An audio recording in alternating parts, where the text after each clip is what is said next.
Voilà, alors je vous présente tous les ingrédients dont j'ai besoin pour faire mon gâteau aux pommes. Donc là, j'ai deux quantités de sucre. Vous allez voir pourquoi tout à l'heure. Du sucre vanille, de la levure, de la farine, de l'huile, de la poudre d'amande, 3 œufs, des pommes et ma petite pincée de sel que je mets déjà dans mon sucre. Je vais déjà commencer par éplucher mes 2 pommes. Alors, elles sont coupées en cubes. Je vais les réserver. Maintenant, je m'attaque un petit peu à la partie pâte. Je vais séparer les blancs des jaunes. Ensuite, je vais mélanger le jaune avec les 75 g de sucre et le sucre de vanille. Voilà, c'est mélangé, enfin c'est séparé. Je mets directement le sucre vanille avec l'autre sucre. Alors évidemment, je vais couper la vidéo, je vais vous épargner le bruit, hein, mais je vais blanchir mes jaunes. Alors maintenant, je vais rajouter l'huile tout en continuant à battre. Il faut faire un peu doucement parce que sinon ça trisse dans tous les sens. Voilà. Je vais remonter la vitesse. Du coup, je vais vous abandonner et couper un peu la vidéo parce que vraiment, ça va être assourdissant. Voilà, c'est au tour de la poudre d'amande. Et pendant ce temps que ça mélange, je vais préparer mes blancs en neige pour les incorporer un peu plus tard. Allez. Ça ne devrait pas durer longtemps.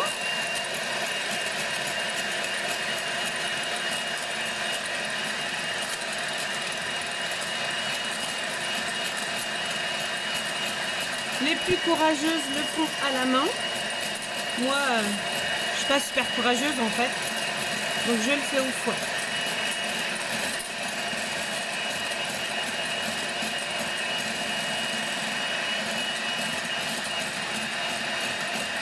Voilà, il y en a encore pour quelques secondes et ça va être bon. Je suis désolée pour le bruit.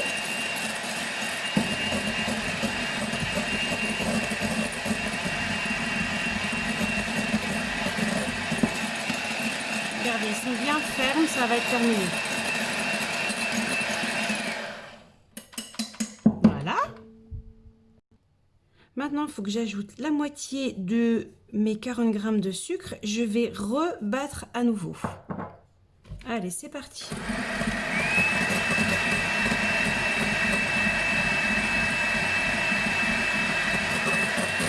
Une fois qu'ils sont bien serrés, on remet le reste du sucre.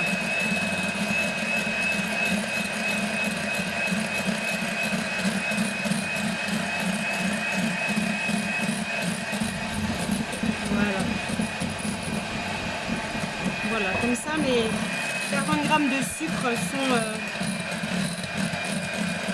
dans mes blancs en neige.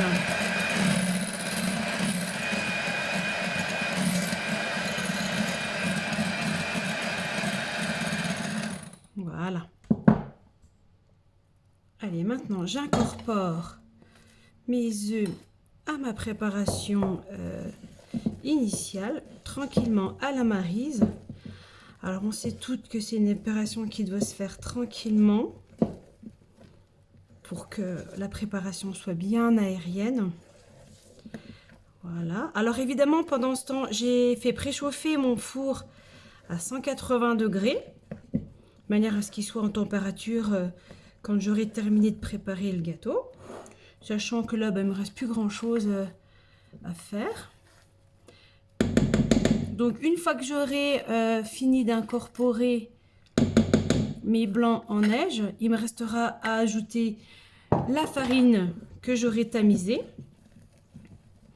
La farine dans laquelle j'ai déjà incorporé mes 6 g de levure chimique, c'est mieux parce que si on ne la mélange pas avec la farine, il peut y avoir des grumeaux de levure dans la pâte et c'est pas très agréable en bouche en fait.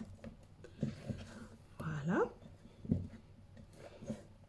Elle a l'air pas mal du tout. Voilà, donc la farine elle est à côté, elle attend, elle est préparée. Voilà.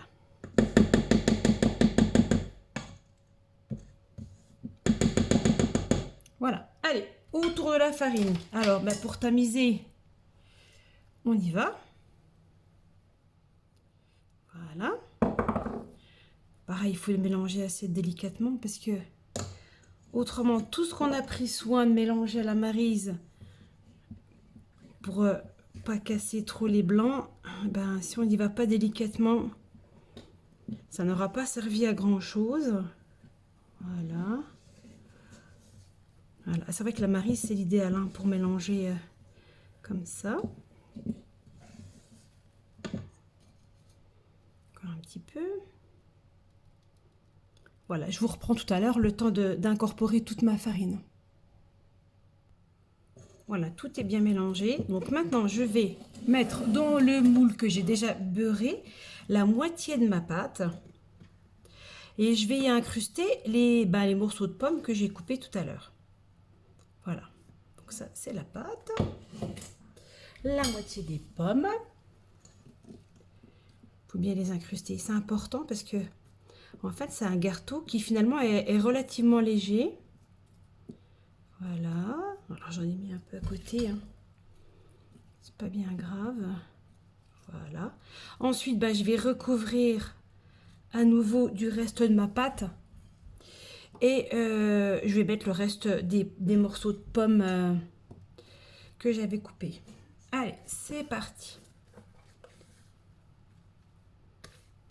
Voilà.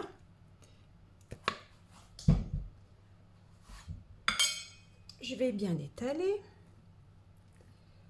Voilà.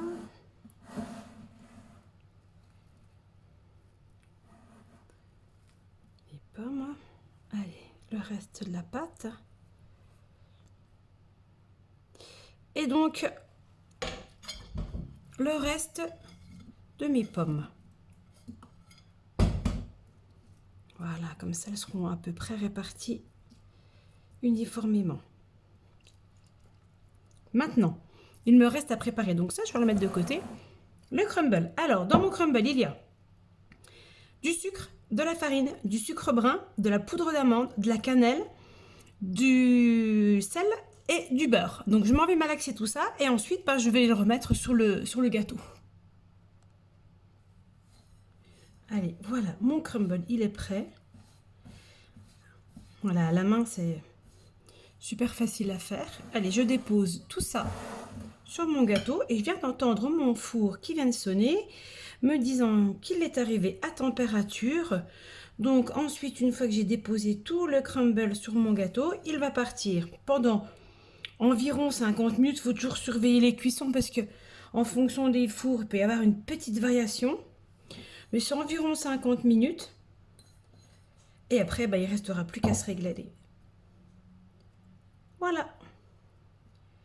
Allez, c'est parti, 50 minutes au four. Et voilà le résultat. Bon, et maintenant, moi j'aurais tendance à dire, on n'a plus qu'à se régaler. Hein. Voilà, merci à tous.